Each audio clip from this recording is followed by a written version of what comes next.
해법을 찾는 토론 이슈엔 직설 시작하겠습니다. 사회적 거리두기 강화에도 코로나19 확산세가 진정될 기미를 보이지 않고 있습니다. 이 사태가 길어지면서 병상과 의료진 공백 우려도 커지고 있는데요. 이런 가운데 정부가 백신 확보를 두고 오판을 한 사실이 공개돼 파장이 일고 있습니다. 코로나19 상황 고려대 예방의학과 최재욱 교수 전화로 연결해 조금 더 자세히 알아보도록 하겠습니다. 교수님 안녕하십니까? 네, 안녕하세요. 네, 이제 수도권에서 5인 이상 사적 모임 집합 금지가 시작이 될 텐데 사실 3단계 조치가 10인 이상 조치였단 말이죠. 그럼 상당히 네네. 고강도 거리 두기라고 봐야 될 텐데 현재 시점에서 이런 조치가 좀 필요하다고 판단하십니까? 네, 매우 필요한 적절한 조치가 나왔다고 보입니다. 이번 이제 3단계보다도 어떻게 보면 오히려 더 이 강화된 5인 이상의 그 집합금지 명령이 내리지 않았습니까? 네. 이거에 대한 포인트는 다음과 같습니다. 5명 이상의 개인 사적 모임은 모임 종류에 관계없이 앞으로 23일부터 3일간 10일간 전면적으로 제한한다, 금지한다 그런 내용이 되겠고요. 이 측면은 3단계라는 그런 프레임에 잡히지 않고도 지금 방역의 특성상, 즉 감염의 특성상 아주 유효한 조치라고 보이고요. 그러한 면에서 적절하게 이런 조치가 잘 시행된다면 여러 가지 효과를 좀 기대해 볼 수 있겠다 그렇게 생각을 하고 있습니다. 네. 사실 최근에 상황이 좀 안타까운 일들이 많이 벌어진 게 사실입니다. 병상을 기다리던 확진자가 사망하는 사례들이 계속 나오고 있는데 사실 위중증 환자용의 병상뿐만 아니라 일반 병상도 턱없이 부족하다고 합니다. 사실 코로나19 네네. 상황이 앞으로도 좀 당분간은 지속될 것으로 예상되기 때문에 이런 병상 부족 문제를 해결할 수 있는 방법이 좀 필요할 것 같은데 교수님께서는 어떤 방법이 좀 유효할 것으로 보십니까? 네, 지금 매우 위급한 상황이고요. 지금의 상황처럼 이 상급종합병원하고 병원에서의 1% 정도 병상 확보 명령 이런 것도 지금 발동하고 해서 좀 최대한 노력을 하고 있습니다만 이러한 단기간의 정책보다는 장기간, 즉 1월에서 2월까지의 장기적인 전망을 갖고 또 코로나19 환자의 진료에 매몰되는 것뿐만 아니라 그런 방지하면서 일반 질환 중환자 치료까지 종합적으로 고려할 수 있는 종합 대책이 빨리 마련이 돼야 되겠다라는 것이 첫째 큰 이 전문가의 의견이고요.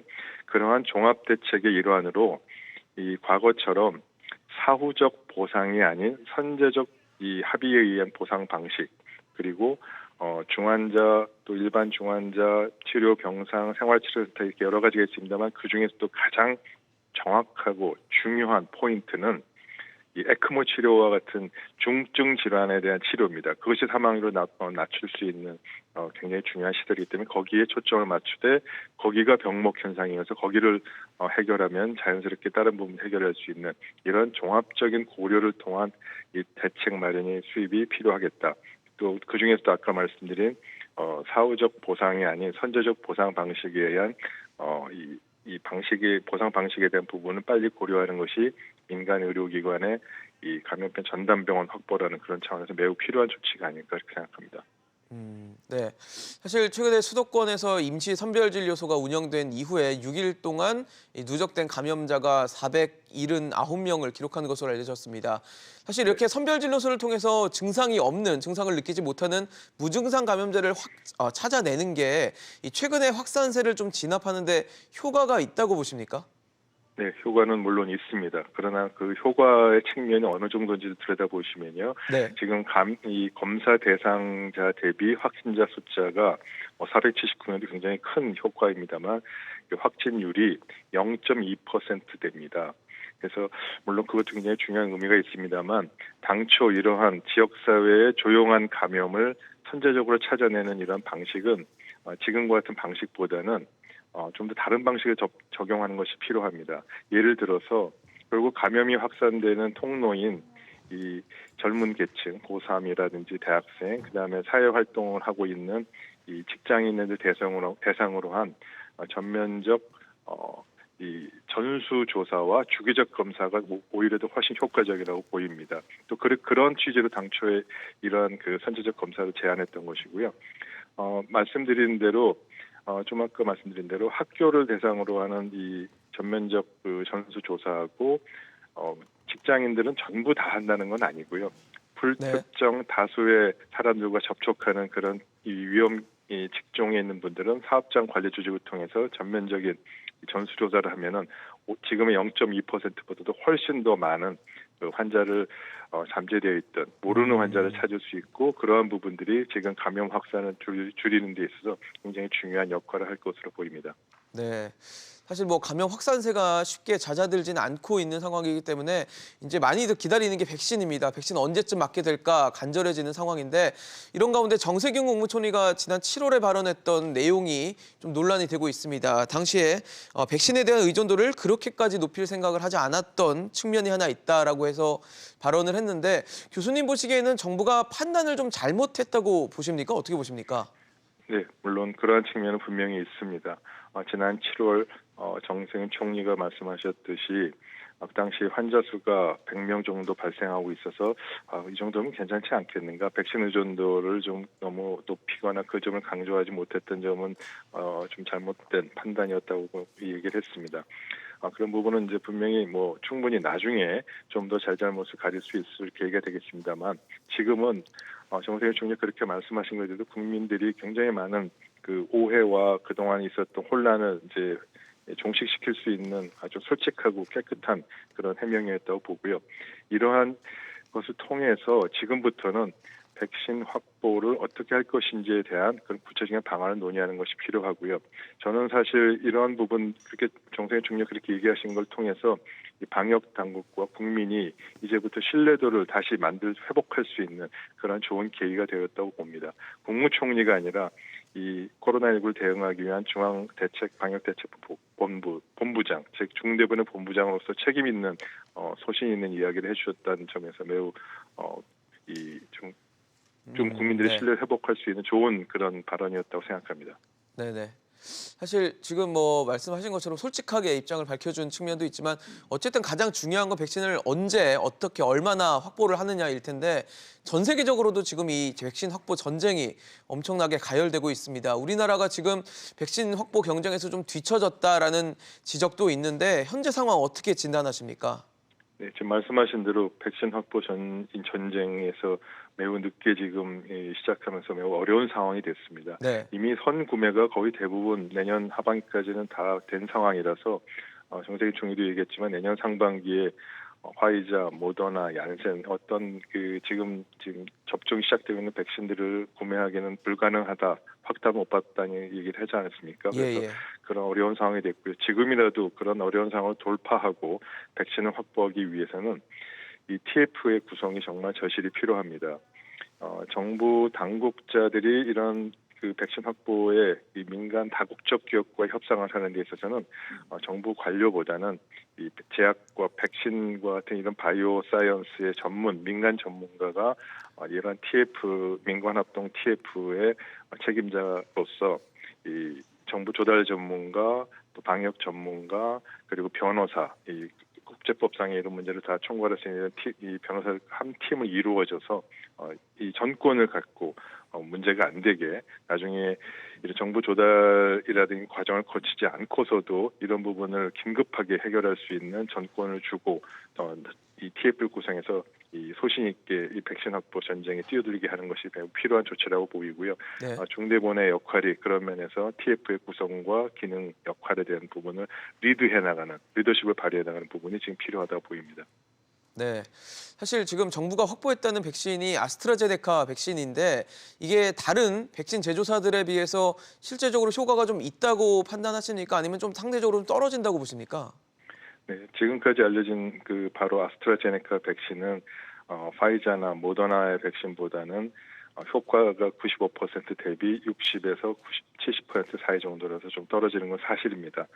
그러나 그런 60에 70%도 여러분 국민들이 매년 맞으시는 독감 백신보다는 효과가 높은 것입니다. 독감 백신도 50에서 60%밖에 안 되기 때문에 그것보다 훨씬 네. 효과가 높아서 충분히 접종의 효과는, 즉 백신 접종 이로 인한 이 코로나19 감염 차단의 효과는 분명히 있다고 보이고요.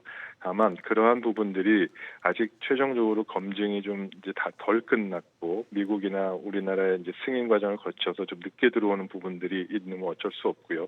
그런 과정을 어떻게 최대한 단축하고 또 아스트라제네카 백신의 효과라든지 이런 부분도 조금 더 들여다봐야 될 지점이 있어서 그런 부분이 빨리 해소되기를 기대하고 있습니다. 네. 사실 뭐 이 감염되기 전에 예방할 수 있는 백신도 중요하겠지만 감염된 후에 치료할 수 있는 이 치료제도 굉장히 중요한데 정세균 국무총리가 지난 8월에 연내 이 치료제 가능성까지도 언급을 했습니다. 현재 치료제 어느 정도 단계에 와 있다고 보십니까? 네, 지금 국내에서 개발하고 있는 치료제가 한 3가지 정도가 지금 임상시험을 거치고 있고요. 그중에 네. 한 제품은 12월부터 이 치료 목적의 긴급 사용 승인을 낸 바가 있습니다. 그래서 사용되고 있는데 이 부분은 공식적인 이 긴급 사용 승인과는 좀 다르고요. 여러 가지 대안을 고려해서도 방법이 없을 때 환자의 동의를 얻고 하는 치료 목적입니다. 아직 3상 임상 시험도 시작하지 않은 상황입니다. 따라서 이걸 좀 치료제가 이 우리나라가 지금 이 부분에 모든 걸 기대해서 이 코로나19를 대응할 수 있다고 지금 할 수 있는 과학적 근거와 절차가 아직 안 끝나기 때문에 매우 섣부른 판단이 될 수 있고요. 물론 치료제가 개발되길 다 모든 국민도 노력도 바라고 있습니다만 아직은 3단계 임상시험도 지금 완료가 되지 않은 그런 상황이다라는 점을 정확하게 말씀드리고 조금만 더 시간을 기다려봐야 될 것 같습니다. 이거를 전제로 네. 코로나19에 대응을 할 수 있다거나 종식을 기대할 수 있다는 표현은 좀 지나치다고 보입니다. 네. 교수님 오늘 말씀 여기까지만 듣겠습니다. 고맙습니다. 네, 감사합니다. 네, 지금까지 최재욱 교수와 함께 코로나19 상황 짚어봤습니다.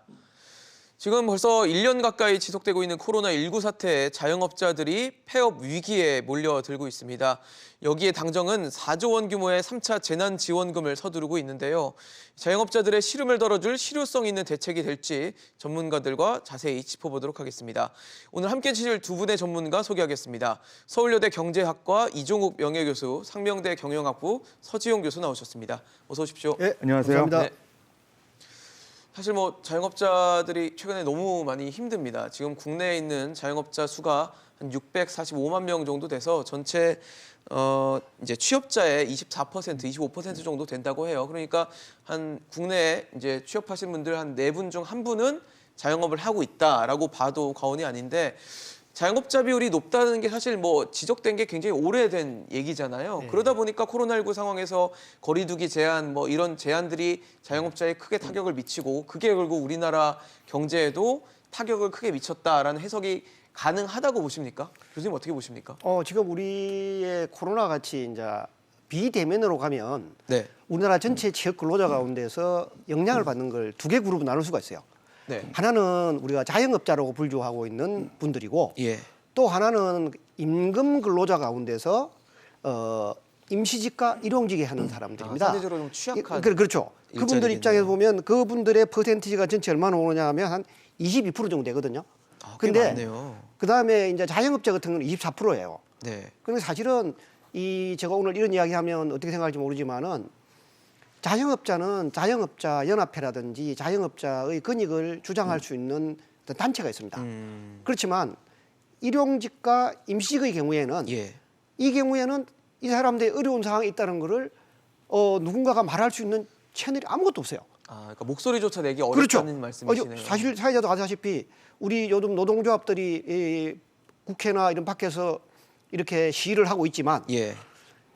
상용 근로자의 19% 정도에 해당하는 이 사람들에게 대해서 우리가 뭔가 배려를 해야 된다라고 외치는 사람은 없잖아요. 또 오늘 우리가 MBC 같이 이런 경제 전문 방송에서도 네네. 이 사람들 하는 이야기는 없어요. 그러니까 사실은 코로나로 인한 비대면으로 실제로 영향을 받는 사람들의 경우는 전체 근로자 가운데서 한 44% 정도 되는 거죠. 그러니까 우리 자영업자 24%에다가 네. 그다음에 임시 이 일용직이 19% 한 22% 하면 되니까. 지금 현재 한 2% 정도가 네. 우리 지금 이거로 영향을 받는다 생각해야 됩니다. 그래서 오늘 우리는 지금 현재 자영업자만 이야기해 보면 24%밖에 안 되지만 네네. 우리가 최소한 뭐 경제 전문 채널이라 그러면 이로 인해서 영향을 받는 사람들이 얼마 정도 되는가 우리가 일단 좀 헤아려주고 넘어가야 되지 않을까 생각해요. 맞습니다. 사실 예. 뭐 코로나19 때문에 힘든 게 뭐 자영업자뿐만은 분명히 아닙니다. 그렇죠. 모두가 사실 힘든데 예, 예. 자영업자들의 고통이 특히 부각되고 있고 요즘에 뭐 거리에 다니는 사람도 없고 예, 예. 가게에 봐도 뭐 사람이 없더라고요. 이러다 보니까 자영업자들이 많이 부각되고 있는 사실이지만 말씀하신 대로 일용직과 임시직에 계신 분들도 분명히 어려운 시간을 겪고 있는 건 사실인 것 같습니다. 서 교수님 보시기에는 뭐 말씀하신 일용직, 임시직도 있을 거고요. 지금 저희가 언급한 자영업자들의 어려움 지금 어느 정도 된다고 좀 판단을 하십니까? 예, 체감적으로는 더 클 것 같습니다. 그러니까 구조적으로 우리 노동시장 구조가 임금 근로자하고 그다음에 이제 자영업비 비중을 보게 되면 예. 뭐 OECD 국가들 중에서 자영업 비중이 한 25% 정도 돼요. 그러니까 네네. 취업자 수에. 근데 이제 실제적으로 보면 자영업 생산 비중으로 보게 되면 우리나라 경제에서 한 18% 정도 차지하거든요. 그러니까 사실은 어떤 자영업들이 영세 자영업들이 많기 때문에 생산 비중은 뭐 전체 자영업 취업자 수 대비한 것보다 좀 낮습니다. 근데 이제 구조적으로 우리가 이제 셧다운이 되거나 어떤 그 집합 금지 제한이 예. 되게 되면은 일단 영업이 안 되기 때문에 일단 그 소득이 감소하는 게 이제 불가피하거든요. 그러니까 자영업에 그게 문제죠. 기업 임금 근로자 같은 경우는 정부에서 또 뭐 고용주지 지원금을 이제 지원하고 예. 그다음에 이제 또 기업에서 일시적 어느 정도 이제 고용보험 유지가 되기 때문에 그렇죠. 상대적으로 그 코로나19라는 그런 상황에서 감내 가능성이 있는 거죠. 소득이 줄어드는 거에 대한 감내 가능성이 있는데 자영업 같은 경우는 사실 그런 매출이 전혀 이제 없어지면서 결과적으로 소득이 이제 줄어드는 그런 상황이 생기고요. 그다음에 또 이제 고정비가 있기 때문에 그렇죠. 사실 상당히 지출에 부담이 생기기 때문에 이제 어떤 가처분 소득을 가지고 생활을 하는데 상당히 어려운 게 현실인 것 같아요. 네. 그러다 보면 결국 자영업 하시는 분들이 임금 근로자보다 더 취약한 게 우리나라의 현실이고요. 전체적으로 이제 우리나라 임금 그 노동시장의 구조가 왜 자영업 위주로 돼 있느냐 보게 되면 미국 같은 건 내수 시장이 크기 때문에 대체적으로 전체적 자영업 비중이 한 10%밖에 안 돼요. 그다음에 미국이 한 6%밖에 안 되고 6%요? 일본도 한 10% 정도 되고요. 전 세계에서 OECD 국가 중에 1위가 이제 콜롬비아입니다. 콜롬비아가 한 50% 정도 자영업 비중이 돼요. 굉장히 취업자 높네요. 수에. 그다음에 이제 브라질 한 33% 정도 되거든요. 최근에 이제 브라질도 코로나19 사태가 이제 확진자가 많이 나오면서 자영업들이 상당히 어려운 것 같은데 우리나라 최근에 이제 나홀로 사장들 같은 경우도 많이 늘어나고 있잖아요. 그러니까 직원을 두지 않는. 예, 그렇죠. 네. 고용 있는 그 자영업 수가 이제 전년 동기 대비 12만 명 줄은 반면에 고용 없는 그 자영업 수가 이제 6만 명이 그렇죠. 늘어났죠. 전체 취업자 이제 자영업 하시는 분들도 최근에 이제 한 9개월 연속 감소하면서 이제 폐업 신청하는 분들 많고요. 네. 그다음에 폐업 지원금 같은 경우도 올해 한 7,500명 정도 신청을 네. 해가지고 전년 대비 한 1,000명 이상 늘어난 걸로 보더라도 얼마나 지금 그 업황이 안 좋은지를 이제 우리가 방증하는 내용이 아닌가 생각됩니다. 네, 사실 말씀하신 것처럼 자영업자들이 고통을 겪는 부분들이 여러 가지가 있는데 그 중에서 고정비 역할을 하는 게 아마 임대료가 굉장히 크게 차지를 할 겁니다. 그래서 당정이 일단은 직접 지원을 하는 쪽으로 가닥을 잡고 가고 있는데 사실 이전에 뭐 착한 임대인 운동이라고 해서 자발적으로 좀 임대료를 뭐 깎아주거나 좀 유예를 해준다거나 뭐 이런 식의 조치들을 하면서 사회적으로 관심을 받았는데 이런 간접적이고 그다음에 언제 누가 할지 모르는 이런 방식으로는 좀 한계가 있다는 거를 판단을 하고 이제 직접 지원에 나선다고 봐야 될까요? 그렇죠. 지금 뭐 우리 자영업자들 경우에는 자영업자의 대부분의 그 업건이 도소매 내지는 음식 숙박이거든요. 숙박업에 있겠죠. 그렇다면 이게 다 대면 산업이에요. 그렇죠. 그런데 이분들은 아까 이제 우리 자료 화면에 나왔지만 이 실제로 상용 근로자들의 경우에는 고용보험 가입률이 한 75% 정도 되지만 예, 이 자영업자들은 아까 자료 화면에 나오던데 0.59%밖에 안 돼요. 그러니까 1%도 안 됩니다. 1%안 된단 말이에요. 네, 그러니까 저런 분들이 지금 비대면 그 상황 하에서 이 현금 흐름이 없으면 그냥 생활이 어려워지는 거예요. 그렇죠. 그런데 그럼 자영업자들의 원가 구조를 보면 어떻게 되가 있느냐? 자영업자들의 원가 구조에서 항상 무엇을 가장 어려우냐 물으면 임대료. 그렇죠. 그다음에 뭐냐면은 대출금, 인건비였거든요. 근데 이번에 소상공인들이 위기에 몰렸다고 하니까 무엇이 어려우냐 물었더니 4월 달에는 네. 임대료가 어렵다고 하는 사람이 그 답변자 가운데 한 38% 어렵다 그랬어요. 38%. 그런데 지금 8월에서 9월 달에 조사하니까 임대료가 어렵다고 하는 사람이 69%, 약 70% 나오는 거예요. 그 말은 뭐냐 하면 그다음 두 번째가 뭐냐 하면은 이 옛날에는 대출 이자였거든요. 그렇죠. 대출 이자가 한 26%가 어렵다 그랬어요. 인건비가 한 17%라고 했는데 이제는 뭐냐 하면 대출 임대료 어렵다는 사람이 70%, 인건비가 어렵다는 사람이 한 18%, 대출 이자가 어렵다는 사람이 18%, 네. 인건비가 어렵다는 사람이 8% 내려왔어요. 한번 보면 뭐냐 하면 임대료와 대출이자는 자영업자 스스로가 현금 흐름이 없으면 지탱할 방법이 없잖아요. 그렇죠. 그러니까 이제 정부 입장에서 보면 70%의 자영업자가 임대료가 부담스럽다 그러니까 지금 4월 달에 비해서 지금 보면 거의 한 배로 어려워졌다는 거거든요. 그렇네요. 그리고 그 두 개를 합하면 거의 한 91%의 에러 요인이 임대료하고 지금 대출이자란 말이에요. 그렇죠. 그러니까 정부 입장에서는 그럼 이 사람들이 어떻게 할 것이냐 봤더니 지금 자료 화면 오니까 코로나 위기에 몰린 소상공인들 가운데서 지금 현재 사업을 유지하려고 하는 사람은 50.6%, 이미 뭐 폐업 상태 갔다 22%, 네. 이렇게 그다음에 한번 어쩐지 버텨보겠다 하는 사람은 27% 정도 되거든요. 저게 4월 달하고 지금하고 별 차이가 없어요.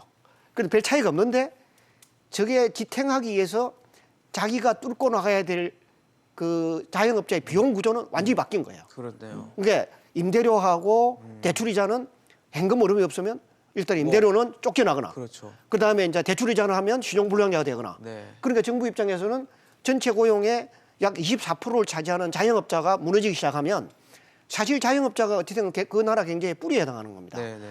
근데 이분들의 특징이 또 뭔지 아세요? 뭔가요? 자영업을 하신 분들은 네. 임금 근로자로 가기 어려워요. 아, 그렇죠. 임금 근로자 어려워요. 임금 근로자에서 자영업자는 오잖아요. 그렇죠, 근데 오죠. 다시 거꾸로 가기가 굉장히 굉장히 어렵죠. 어렵죠. 왜 그러냐면 그것도 정부가 통계를 내놨는데 예. 이 자영업 하시는 분들은 왜 자영업을 하느냐 물으면 59%가 내 사업을 하고 싶어 한다. 그다음 뭐냐면 한 31%가 돈을 많이 벌 것 같아 한다. 그럼 뭐냐면 자영업자들의 경우에는 내가 돈을 많이 벌면 건물을 사거나 그렇지 않으면 또 다른 투자를 했을 거예요. 근데 지금 임대사업자들 경우에 캐시플로우가 없으면 임대사업자들 경우에 내가 지금 임대를 못 받는다. 그럼 정부는 어떻게 했어요? 내가 자영업을 해가 돈 번 사람들이 건물도 가지고 있거나 또 집을 가지고 있을 수가 있어요. 네. 나는 임대료 못 받는 상황에서 정부는 또 뭐냐? 조금 잘 산다 그러면 종부세를 떼어 놨단 말이죠. 그러니까 착한 임대인이 나오기가 어려운 구조로 만들어 놓은 거예요, 지금 현재. 그러니까요. 사실 뭐 임대를 해주신 분들도 굉장히 어려움이 큰 게 사실인데 뭐 임대를 하신 분들도 코로나19 상황을 피할 어렵지만. 수 없는 상황인데 예, 예. 그래서 최근에 여당에서 뭐 임대료 멈춤법 같은 걸 좀 추진하려고 하다가 이제 반발과 또 논란이 일자 선회를 했는데요. 사실 뭐 코로나19로 인한 자영업자들의 매출이 줄어든 게 뭐 임대인의 책임만으로 몰 수는 없는 거잖아요. 임대인은 당연히 자리를 내줬으니까 돈을 받는 거고요. 그렇습니다. 이제 뭐 우리 올해 이제 4월달에 착한 임대인 제도라 그래가지고 이제 임대료 깎아준 거에 대한 50%에 대해서 소득세 감면세를 이제 인하해주는 그런 조치를 취했는데 예. 최근 10월달에 이제 소상공인진흥공단에서 그 임차인 대상으로 조사해 본 바에 의하면 임대료 인하 사례가 그렇게 많지 않은 것 같아요. 전체 조사자의 한 5.5% 정도만 임대료가 인하됐다. 그래서 그렇죠. 결과적으로 효과가 별로 없는 것 같거든요. 오히려 올랐다고 생각하시는 분들도 한 14% 정도 돼요. 그러니까 사실 착한 임대인 제도가 별 효과를 못 본 것 같아요. 자발적인 어떤 선의에 기대한 거죠, 임대인들에. 그러니까요. 그렇다 그러면은 우리도 제도 변경이 좀 필요해서 나온 게 이제 임대료 멈춤법이라고 하는데 이게 사실 임대료 멈춤법이 위헌 소진이 있어요. 임대료를 이제 강제로 꼭 인하해 주는 네, 거에 대한 재산권에 문제점. 대한, 네. 그다음에 임대인 같은 경우도 뭐 건물 뭐 여러 채 갖고 이제 돈 많게 운영하시는 분도 있지만 대체적으로 또 대출 이자 받고 대출 이자 내면서 어렵게 또 건물 한 채 갖고 운영하시는 분도 있거든요. 그렇죠. 그리고 다른 소득은 없는 그렇습니다. 분들도 이런 분들 많거든요. 같은 경우 사실 강제적으로 하는 거에 대한 위헌 요지가 있는데다가 또 문제는 이제 금융기관들 같은 경우는 뭐 건물 대출금이나 이자에 대해서 네. 뭐 상환 유예에 대한 그 선택할 수 있도록 이렇게 해놨어요. 예. 그러면 사실 임차인들 같은 경우 강제로 이제 그 임대료 뭐 이제 안 내는 집합금지업종 같은 경우 면제 혜택을 받지만 임대인 같은 경우는 그 금융기관에 또 이제 그 이자나 원금을 납부를 해야 되잖아요. 그런 또 그렇죠. 문제도 있거든요. 그런 측면에서 조금 이제 법이 좀 정교하게 시행돼야 되는데 해외 사례 같은 경우 보면 이제 호주, 캐나다, 일본 같은 경우는 일단 그 정부가 직접 보조하는 제도를 도입을 했어요. 그러니까 정부가 책임지는 제도로 갔고요. 네. 그다음에 미국 같은 경우는 직접 정부 재정이 투입되지는 않지만 임대료를 내지 못한다 그래가지고 그 임대인이 이제 임차인은 내쫓지 못하게끔 하는 그 제도적으로 또 마련을 해놨거든요. 근데 우리나라 같은 경우 중간에 좀 어중간한 거예요. 그러니까 뭐 제도적으로 하는 것도 이렇게 좀 아직 어떻게 보면 임대인을 위한다기보다 임차인을 위한다기보다는 네네. 한 뭐 2차 긴급재난지원금에서 1, 2회 정도 우리가 저 100만 원에서 200만 원 정도 이제 임대료 차원에서 이제 지원해 준 게 고작이거든요. 네네. 그러니까 사실 어떻게 보면 미국이나 뭐 이런 선진국들 같이 제도화됐다는 측면에서 좀 취약하고요. 이제라도 늦지 않았지만 사실 그 정부가 직접 보조하는 방법이라든가 아니면 아까 세액 공제해 주는 거 네네. 50% 정도 해주는 걸 좀 늘린다든가 아니면은 뭐 자영업자에 대해서 오히려 피해를 많이 보신 분들에 대해서는 뭐 대출금이라든지 이자를 뭐 면제해 준다거나 그 다음에 이제 또 뭐 일부 그런 얘기도 하고 있습니다. 매출 손실에 대한 임대료를 정확히 산출해가지고 그 부분을 제한하자. 그러니까 매출 손실에 손실분만큼. 대한 부분을 그 다양한 의견들이 나오고 있거든요. 이런 의견들을 좀 취사 선택해가지고 현행 지금 취하고 있는 착한 임대인 제도가 효과가 없다는 점에서 빨리 그런 것들을 이제 보완할 필요가 있습니다. 네네.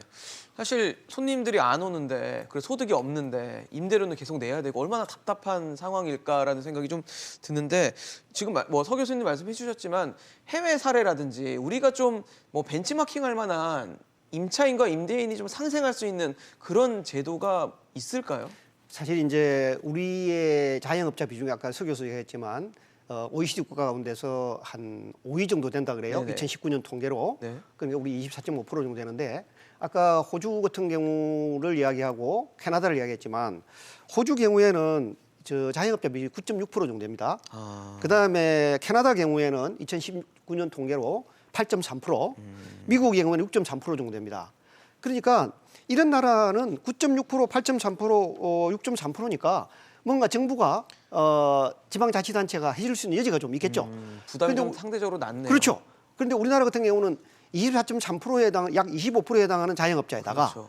그다음에 뭐냐면 임금 근로자 가운데서 지금 현재 임시직과 일시 근로자들을 일용조 합하면 전체 근로자의 약 42%, 43%가 지금 어려운 상황에 와 있는데 그러니까요. 그럼 이 행평의 문제가 또 생기는 거예요.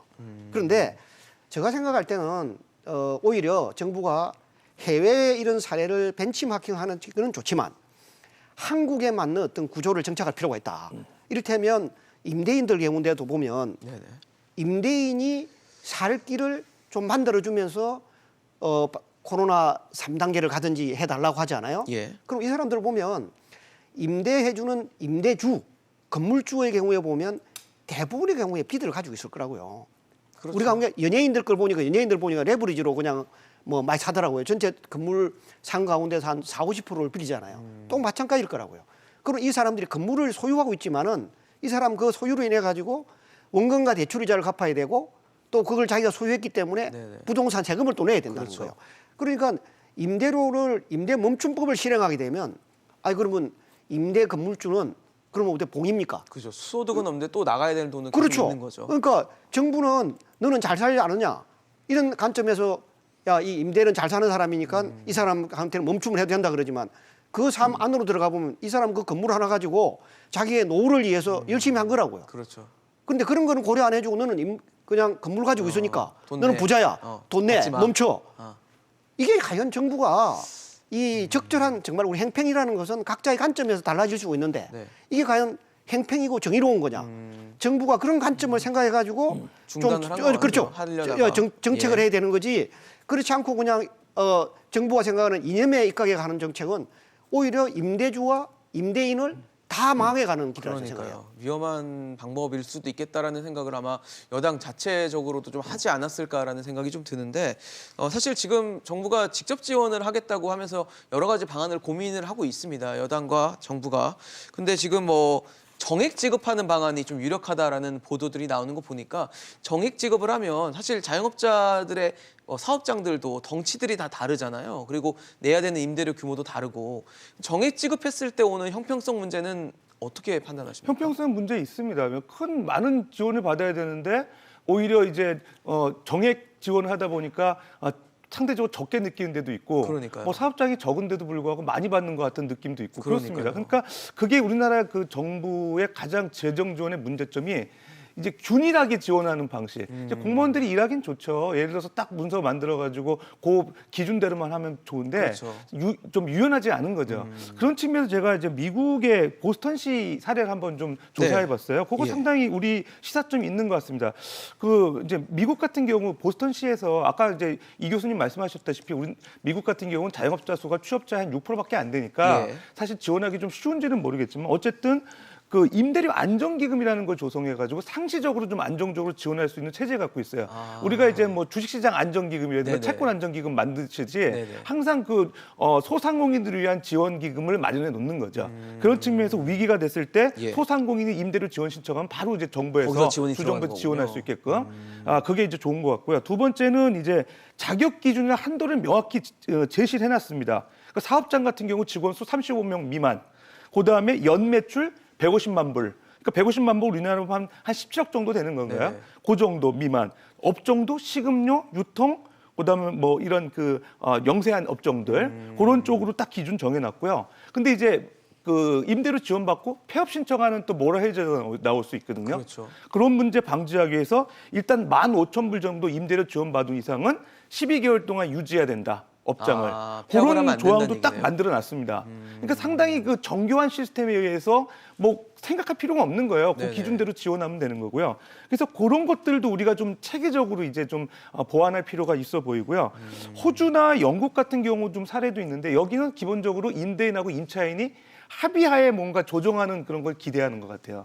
근데 우리나라 같은 경우 워낙 임대료를 두고서 임대인하고 임차인들이 갈등도 많고 또 사회 사례가 많기 때문에 별로 이제 그 호주나 영국의 어떤 그 사례들이 좋아 보이진 않아요. 네네. 예, 그런데 이제 한 가지 좀 우리가 참조해 볼 것 같은 경우는 영국 정부는 이제 막 임대인하고 임차인이 그 임대료 협상이나 조정이 원활히 이루어지지 않을 경우에는 네네. 정부가 직접 나서 가지고 정부가 조정을 해주고 정부가 보조금 지급합니다. 개입을 해요? 예, 개입을 하게 됩니다. 그런 측면에서 우리가 좀 참고해야 되는데 이상하게 우리는 이제 정부가 참여는 많이 하는 사업들이 많은데도 불구하고 결정적으로 임대인이나 임차인 또 갈등이 생기면 잘 안 끼어들거든요. 그런 문제에 대해서 좀 보완할 필요가 있어 보이고요. 네네. 캐나다 같은 경우는 뭐 임대인이 이제 임차인에 대해서 월 임대료를 뭐 70% 정도 인하해 주게 되면 정부가 임대료 50% 지원해 주고 임차인이 이제 25%만 이제 부담하게 납부하게 되는 되면 거예요? 그런 아. 쪽으로 체계적으로 만들어 놨거든요. 그런 또 시스템으로 좀 운영하는 것도 좀 필요해 보여요. 그러니까 네. 뭐 중구난방으로 이럴 때는 이렇게 생각했다가 자꾸 그것도 논의를 하는 거잖아요. 우리가 그렇죠. 정치권에서 논의가 있고 국민들에 대한 또 의견이 다르고 이런 것보다는 좀 제도화하는 것들이 좀 상시적으로 위기 왔을 때 좀 신속하게 대응하는 방안이 아닌가 생각됩니다. 뭐 특정 어느 나라를 뭐 따라해라 이런 얘기가 아니라 이제 뭐 벤치마킹을 할 부분이 있고 그리고 우리 사회에 또 맞는 부분이 있기 때문에 그걸 좀 차용하는 것도 좋은 방법이 되지 않을까라는 생각이 드는데요.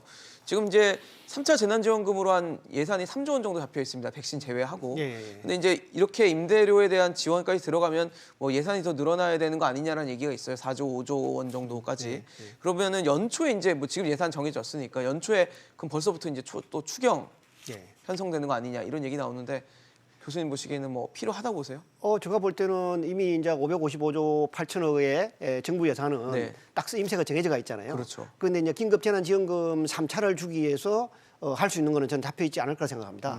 왜 그러냐면 우리가 2차 재난지원금 7조 8천을 할 때 네. 사실 재난지원금에 해당하는 그러니까 자영업자나 네. 그다음에 취약 가구에 지급한 이 돈을 보면 실제로 7조 8천 가운데서 3조 8천 약 4조밖에 안 돼요. 맞아요. 그렇잖아요. 그게 네네. 다 한시라고 붙어 있어요, 딱지가. 그러면 한시라고 붙어 있는 딱지를 다 합하면 약 4조가 나옵니다. 그러니까 이 4조 정도는 아마 정부 입장에서 이거는 한시적인 거기 때문에 정부의 그 세출 항목으로 안 잡혔을 거예요. 그렇기 때문에 아마 정부 입장에서도 한 4조 정도는 예비비에 쓰지 않으면 목적성 예비비에 쓰지 않으면 아마 추경을 하지 않을까. 그리고 또 한다 그러면 뭐 빠른 시간 내에 해야겠죠. 뭐 기왕 이 자체가. 할 건 빨리 해야 예, 되겠죠. 그런 만약에 하려면 한다면. 빨리 해야 되는데 뭐 저는 뭐 이 부분 자체는 여야가 네. 뭐 크게 쉽게 합의할 것 같습니다. 음, 예. 서 교수님 보시기에도 뭐 추경 필요성 연초부터 시작할 거라고 보십니까? 예, 추경 필요하고요. 지금 뭐 오히려 이제 그 긴급재난금 3차 지급하는 거에 대해서 재원 어떻게 마련하는 거냐 이슈가 되잖아요. 그러니까요. 그래서 저는 오히려 추경하는 거 상당히 좋은데 그 자금 조달 방식에서 정부가 좀 생각을 해봐야 될 게 있을 것 같아요. 올해 이제 적자국채 발행 비중이 너무 많습니다. 맞아요. 그러니까 쉽게 말씀드리면 적자국채라는 게 이제 공공사업 용도가 아닌 세출이 경상수입을 초과할 때 발행하는 게 적자국채거든요. 네. 우리가 올해 이제 3차 추경했을 때 이제 전체 국고채 발행 금액이 이제 164조 정도 됐는데 네. 그때 적자 국채가 이미 105조 정도 됐어요. 그러니까 전체 비중으로 보게 되면 64% 정도 되거든요. 국고채 발행 대비 적자 국채 비중이 64%예요. 그러면 작년 2019년 기준으로 보게 되면 그 국고채 대비 그 적자 국채 발행 비중이 44%밖에 안 됐어요. 그러니까 지금 20%포인트가 늘어났다는 겁니다. 1년 내에. 네네. 그러면 적자 국채 지나치게 많이 발행한다는 거예요. 그럼 적자 국채 발행하는 이유는 왜 그럴까? 세수를 걷겠다는 정부의 발표가 좀 쉽지 않은 거죠. 정부가 세금 걷겠다는 게 어렵다는 거죠. 증세라는 게 참 어려운 어렵다는 얘기죠, 거죠. 그러다 보니까 정부한테는. 가장 쉽게 선택할 수 있는 게 적자국채인데 적자국채도 어쨌든 국민들이 갚아야 되는 거 아니에요. 맞습니다. 상당히 또 적자국채 발행한 문제점도 많습니다. 그 인플레이션 유발 요인도 되죠. 뭐 최근에 이제 워낙 디플레이션이라고 얘기하는 사람도 많기 때문에 인플레이션 우려 논의는 그렇게 크지 않지만 어쨌든 인플레이션 우려 요인이 되고요. 그다음에 두 번째는 무엇보다도 기업들이 회사채 발행하기 어려워져요. 네. 금리가 올라가니까요. 그렇죠. 그 문제가 생기고요. 이런 문제 때문에 결국 적자국채에 대한 부정적 여파가 있는데 또 한국은행에서 이주열 총재도 한번 이런 얘기 한 적이 있습니다. 한국은행이 정부가 발행하는 적자국채 언제까지 매입해줘야 되느냐 그런 얘기도 한 적이 있거든요. 적자국채에 대한 를 통해 가지고 자금 조달하는 방법에 대해서는 좀 논의할 필요가 있는데 그러면 야권에서 얘기하는 거는 내년에 어차피 3차 재난지원금 지급할 때 네네. 내년 예산이 556조 정도 되잖아요. 네네. 본 예산에서 1%만 줄여도 한 6조 정도 자금 조달할 수 있다는 거예요.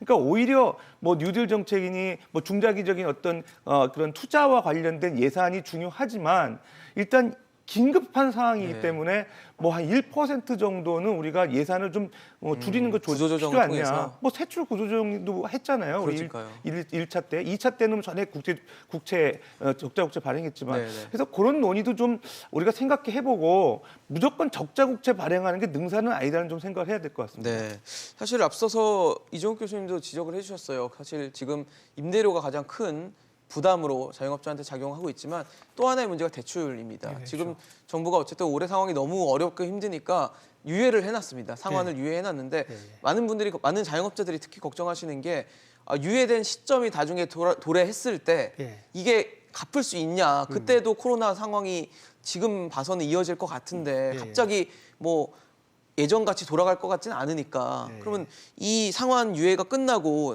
내가 대출을 갚아야 되는 시점이 왔을 때 과연 갚을 수 있을까? 예, 예. 이거는 굉장히 어려운 숙제잖아요. 그렇죠. 그렇지만 어려운 숙제지만 사실 저는 이제 우리가 이 부분을 이제 어떻게 현명하게 나가느냐는 정부의 역할과 금융 정책의 역할이라고 생각해요. 실제로 보면은 우리 그 통계화면도 나와 있지만 예. 통계화면 아까 잠시 나오는 것 같던데 네.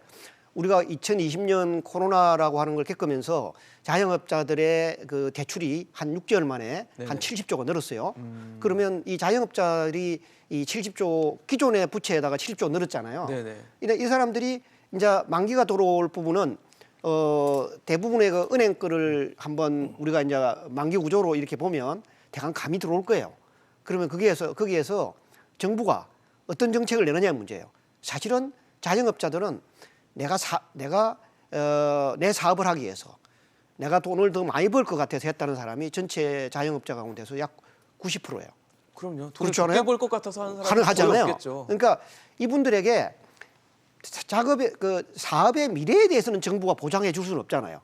그렇지만 이 사람들이 그 꿈을 안고 이 빚을 갚아 나갈 수 있는 상한 능력을 마련해 주는 건 정부가 해줄 수 있어요. 이를테면 지금 현재 당신들이 가지고 있는 빚을 우리가 지금 현재 만기가 만약에 3년이라 그러면 예. 우리가 3년을 더 해드리겠다. 기간을 늘려 기간 연장을 하는 거죠. 기간 연장을 하면 그 대신에 이제 만기가 더 넘어서면 이래 가지고 장기 부채에 대한 은행들의 리스크 프리미엄을 얹지 말게 하고 네네. 정부가 다른 보조를 한다든지 하면 제가 볼 때는 우리 그 금융당국이나 그 은행권에서 저것만 잘 자영업자들에게 채무 상환 관련된 리니고시에이션 이 조정할 수 있는 것을 할 수만 있다 그래도 어떤 자영업자들이 지금 이제 영업을 못하고 집에서 끙끙거리고 있는 부분을 상당히 좀 완화시켜 줄 수 있지 않을까 저는 생각하는데 제가 알기로는 지금 미국 정책 당국도 그런 이야기를 한다고 하는 것 같아요.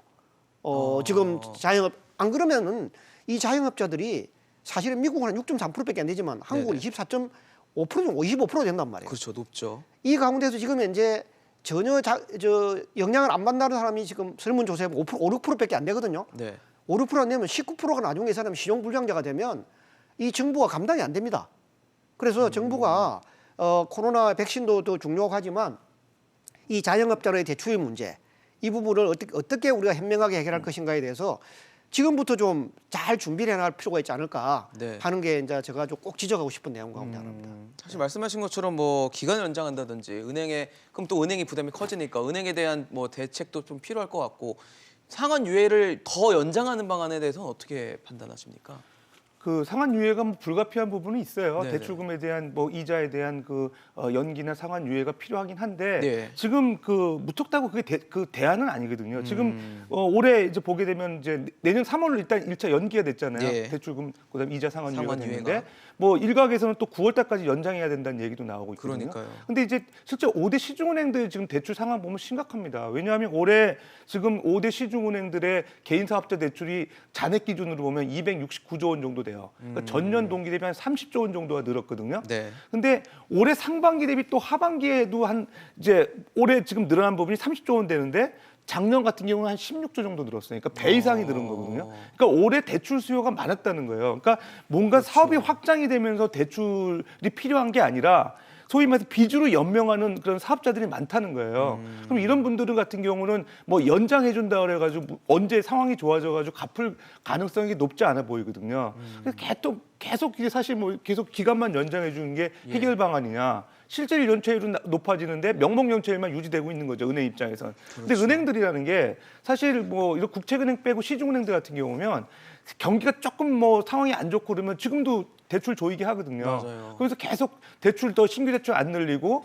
오히려 상환 요구하고 금리 인상하고 이러면서 자체적인 리스크 관리 나왔을 때 자영업자들이 상당히 어려워질 가능성이 있기 때문에 제가 생각할 때는 이제 정부가 일단 그 대출을 그냥 연기만 할 게 아니라 작은 금액이라도 조금씩 갚아 나갈 수 있게끔 그 좀 조치를 취해야 되고요.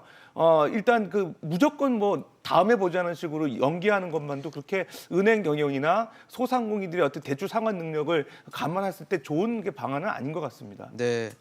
사실 지금 뭐 자영업자들의 상황이 코로나19로 인해서 굉장히 어려운 상황입니다. 뭐 말씀하신 임대료 또 대출금 또 사업도 잘 안 되고 있고요. 정부가 일단은 연착륙할 수 있는 방안을 찾겠다고 했는데 자영업자들이 충격을 좀 덜 받을 수 있는 연착륙 방안이 하루빨리 좀 나와서 자영업자들의 어려움이 조금은 가실 수 있는 그런 상황이 되기를 바라겠습니다. 오늘 이종욱 교수, 서지용 교수와 함께했습니다. 고맙습니다. 네, 감사합니다. 수고하셨습니다. 이슈앤직설 오늘 준비한 소식 여기까지입니다. 지금까지 시청해주신 여러분 고맙습니다.